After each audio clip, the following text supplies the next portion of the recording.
Bang, menanggapi perihal lagi rame tentang Oriental Sirkus Indonesia di Taman Safari Indonesia di Taman Safari Indonesia yang bagaimana pegawainya semua diperlakukan tidak baik, yang melanggar hak asasi manusia. Itu bagaimana sih tanggapan Abang sebagai praktisi? Ya, jadi ini sebulan lalu saya ikutin memang perkembangannya. Saya pikir sudah ada penyelesaian hukum ya, karena ada beberapa karyawan dari OCI yang memang melarikan diri gitu. Nah, namun ada juga yang lari ketangkap. Salah satunya si Butet. Dia sudah bilang dia hamil, tapi tetap dia diharuskan ikut latihan sirkus untuk tampil di sirkus sampai dia melahirkan.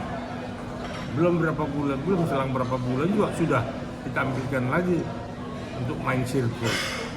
Nah, ini saya lihat ada eksploitasi tenaga kerja, ada trafficking ya, kayak jual beli orang ini ya. Jadi ada satu yayasan mungkin atau satu badan usaha yang menjual ini kepada Taman Safari sehingga dibikinlah kontrak kerja seperti itu. Maka kalau kita laporkan Taman Safari, mereka lepas tangan, tidak ada kaitannya karena mereka menerima tenaga kerja kontrakan, outsourcing lah kalau kita bilang gayanya sekarang. Nah, saya pikir kepolisian itu tidak boleh tutup mata ya. Ini mesti sampai ke Kapolri ini, karena saya dengar juga dilaporkan ke Polres juga nggak jalan ya. Nah, ini ada oknum mungkin yang main di sini. Jadi mudah-mudahan Bapak Kapolri sama Kapolda dengar ini jeritan rakyat yang bekerja di Oriental Sirkus di Taman Safari yang tersiksa, ya, tidak digaji, makan terbatas, bahkan juga dipaksa makan kotoran binatang, ya, kalau tampilnya kurang baik.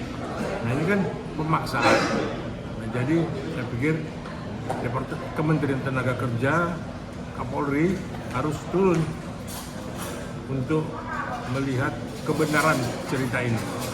Kalau saya mengikuti dari media, memang bolak balik keluar masuk tertangkap dan dipaksa dan disiksa. Bang, ini kan juga udah dibantu dengan Kementerian HAM ya Bang. Kalau melihat dari kasus ini kan udah lama, apa ini masih bisa terjerat pasal penganiayaan dan segala? Ini bisa artinya tidak ada luarsa ya, karena belum 12 tahun ya untuk ini diperkarakan ya. Jadi ini penyiksaan yang luar biasa ya. Memang kalau tidak dimonitor oleh pengawas dari kementerian, nah ini semena-mena. Nah, maka kalau sampai Kementerian HAM itu turun, ya memang itu pelanggaran HAM, penyiksaan apa segala macam kan.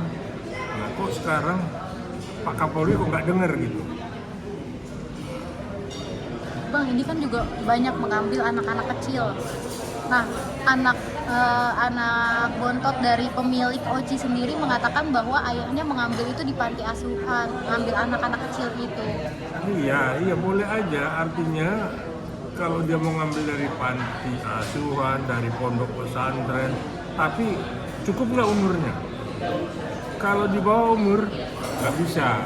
Ini berarti ada eksploitasi ya, nggak bisa kalau di bawah umur. Tapi kalau mereka sudah dewasa, mau diambil dari panti asuhan, mau dari pesantren, tapi kalau dari panti asuhan kan pasti anak-anak di bawah umur, nggak bisa. Dan pengurus panti pun bisa terlibat.